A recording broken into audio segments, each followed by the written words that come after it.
గరుడాద్రి సేవా సంఘం ఆధ్వర్యంలో ఇక్కడ ఈ కార్యక్రమాన్ని దిగ్విజయంగా నడిపిస్తున్నటువంటి గౌరవనీయులు దత్తాత్రేయ శర్మ గారికి, అలాగే పాఠశాల యొక్క ఉపాధ్యాయులకు అందరికీ నా యొక్క నమస్కారాలు. అలాగే ఇక్కడ చదువుతున్నటువంటి విద్యార్థులకు అందరికీ కూడా నా యొక్క ఆశీస్సులు. ముఖ్యంగా నేను చెప్పదలుచుకున్నది ఏమంటే, ఒకసారి పిల్లలందరూ కూడా శ్రద్ధగా వినాలా.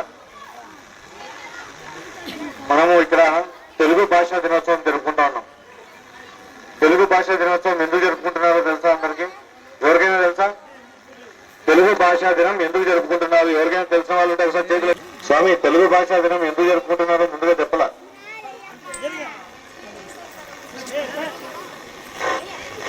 మనకు 1863 ఆగస్టు 29వ తారీఖున ఇక్కడ మీరు ఇంతసేపు ఫోటోలో చూశారు, గిడుగు రామ్మూర్తి గారు, పంతులు గారు ఆ రోజు జన్మించడం జరిగింది. ఆయన తెలుగు భాష పండితులు. తెలుగు భాషకు ఆయన చేసిన విశిష్టమైన సేవలకు గాను ఆయన యొక్క జన్మదినాన్ని పురస్కరించుకొని ప్రతి సంవత్సరం కూడా 1966 నుంచి అనుకుంటా ప్రతి సంవత్సరం కూడా తెలుగు భాషను దినోత్సవంగా జరిపే సాంప్రదాయాన్ని ఒకటి ప్రారంభించినారు. గతంలో సుమారుగా ఒక 10 సంవత్సరాల క్రితం తెలుగు భాష వారోత్సవాలు జరిగేది. అంటే మన భారతదేశంలో ఉన్నటువంటి అతి ప్రాచీనమైన భాషలలో మన తెలుగు భాష కూడా ఒకటి. తెలుగు భాష యొక్క గొప్పతనాన్ని ప్రపంచమంతటా కూడా వ్యాప్తి చేయాలన్న ఉద్దేశంతో అప్పటి ప్రభుత్వం తెలుగు భాష వారోత్సవాలని ప్రారంభించడం జరిగింది. అది కొంతకాలం పాటు దిగ్విజయంగా జరిగి తర్వాత మళ్ళీ కాలక్రమంలో ప్రభుత్వాలు మారడం వల్ల ఈ వారోత్సవాలు జరపడం అనేది తగ్గిపోయింది. తర్వాత క్రమంగా మన దత్తాత్రేయ శర్మ గారు లాంటి వాళ్ళు ఎవరైనా వాళ్ళు స్వచ్ఛందంగా ఈ తెలుగు భాషా దినోత్సవాన్ని పురస్కరించుకొని అక్కడక్కడ కార్యక్రమాలు జరుగుతూ ఉన్నాయి. ముఖ్యంగా మనం ఈ తెలుగు భాషా దినోత్సవాన్ని జరుపుకోవాల్సిన అవసరం ఎందుకుందంటే, మనం మాట్లాడుతున్న భాష మన మాతృభాష తెలుగు. ఈ భాషలో ఉన్న గొప్పతనం ఏమంటే, మీకు అందరికీ తెలుసు అచ్చులు హల్లులు తెలుసు కదా. అచ్చులు హల్లులు తెలుసు కదా. అచ్చులు ఏమేమి ఉన్నాయి? తెలుసు కదా అందరికీ. మరి హల్లులు ఏమున్నాయి? కక్క. ఒకసారి అందరూ గట్టిగా చెప్పండి నాతో పాటు. హల్లులు క, ఖ, గ, ఖ. మీరు ఈ కాక్క కాక్క చెప్తున్నప్పుడు మీకు ఎక్కడి నుంచి వస్తుంది ఆ గొంతు అనేది? ఆ శబ్దం ఎక్కడి నుంచి వస్తుంది? కంఠంలో నుంచి వస్తుంది. తర్వాత నెక్స్ట్ దాని తర్వాత ఛ ఎక్కడి నుంచి వస్తుంది? చా చా. కా ఎక్కడి నుంచి వచ్చింది? చా ఎక్కడి నుంచి వచ్చింది? కా చా. తేడా ఉందా? తర్వాత నా ఎక్కడికి వచ్చింది? నాలుగు చివరికి వచ్చిందా? వచ్చింది కదా. తర్వాత ఇంకొంచెం బయటకు వస్తుంది. తర్వాత పా పా బా పా మా. మనం వచ్చే శబ్దం ఎక్కడికి వచ్చి వచ్చింది? పెదవుల దగ్గరకు వచ్చేసిందా? కంఠంలో నుంచి పెదవుల దాకా వచ్చేసిందా? తర్వాత యారాలావా ఎక్కడికి వచ్చేసింది? శబ్దం బయటకు వచ్చేసింది.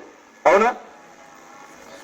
అంటే మన తెలుగు భాష హల్లులు మనకు తెలియకుండానే మన కంఠానికి, నాలుకకు, పెదవులకు అన్నింటికీ కూడా ఒక వ్యాయామాన్ని ఇస్తుంది. అర్థమైందా? తెలుగు భాషలో ఉన్న గొప్ప లక్షణం అది. అలాగే నేను కూడా చిన్నప్పుడు తెలుగు మాధ్యమంలోనే చదువుకున్నాను. తెలుగు మాధ్యమంలో చదివితే అంతర్జాతీయ స్థాయిలో ఎదగలేదేమో అంత ఒక భావనలో చాలా మంది తల్లిదండ్రులు కూడా పిల్లలందరినీ కూడా ఆంగ్ల మాధ్యమానికి పంపించే ప్రయత్నాలు చేస్తూ ఉంటారు. కానీ మనం తెలుగులో చదివినా, ఆంగ్లంలో చదివినా, ఎక్కడ చదివినా కూడా మన యొక్క మేధస్సు మనల్ని ఎక్కడికి తీసుకెళ్లాలనేది నిర్ణయిస్తుంది. శ్రద్ధగా చదివినాం.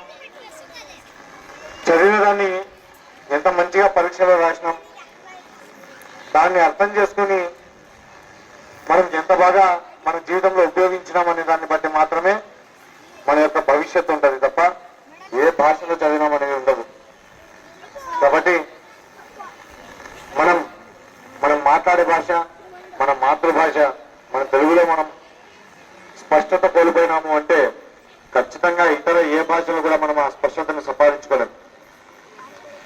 కాబట్టి ఉపాధ్యాయులు కానీ తల్లిదండ్రులు కానీ నేను అందరికీ కూడా విన్నవించుకునే ఒకే ఒక విషయం ఏమంటే పిల్లలకు స్పష్టంగా తెలుగు నేర్పించండి. స్పష్టంగా తెలుగు నేర్చుకుంటే మిగతా భాషలు వాటికి అవే వస్తాయి. స్పష్టంగా తెలుగు మాట్లాడటము, చదవడము, రాయడమే రాని పిల్లలకు ఇతర భాషల్లో ఏదో సాధిస్తారు అనుకోవడం కేవలం మన అపోహ మాత్రమే అవుతుంది. అదేవిధంగా పిల్లలందరూ కూడా చాలాసేపు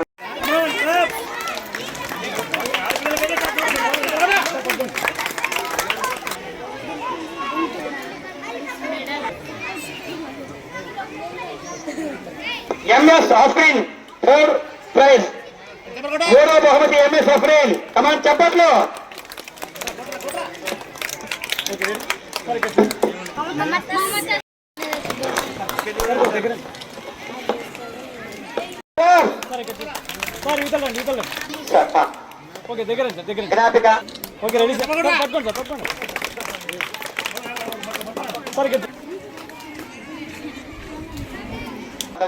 కోరుతున్నాము.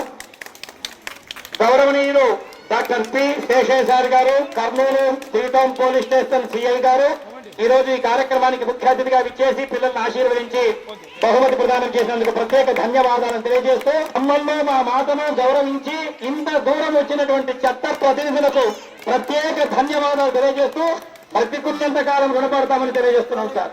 Thank you so much sir. ఇంకొకటి ఏంటంటే పిల్లలు మీరందరూ మేమంతా లోకల్ ఆదోన్ నుంచే వచ్చాం. మేమంతా మా అంటే 10-15 నిమిషాల్లో వస్తాం. సార్ కర్నూలు నుంచి వచ్చారు మీకోసం, 2 గంటలు ప్రయాణం చేసి వచ్చారు సార్. డ్యూటీ ఉంది ఆయనకి, డ్యూటీలో ఉన్న పర్మిషన్ తీసుకొని మీకోసం వచ్చారు సార్. సార్కి అందరు గట్టికి చప్పట్లు కొట్టండి. Thank you.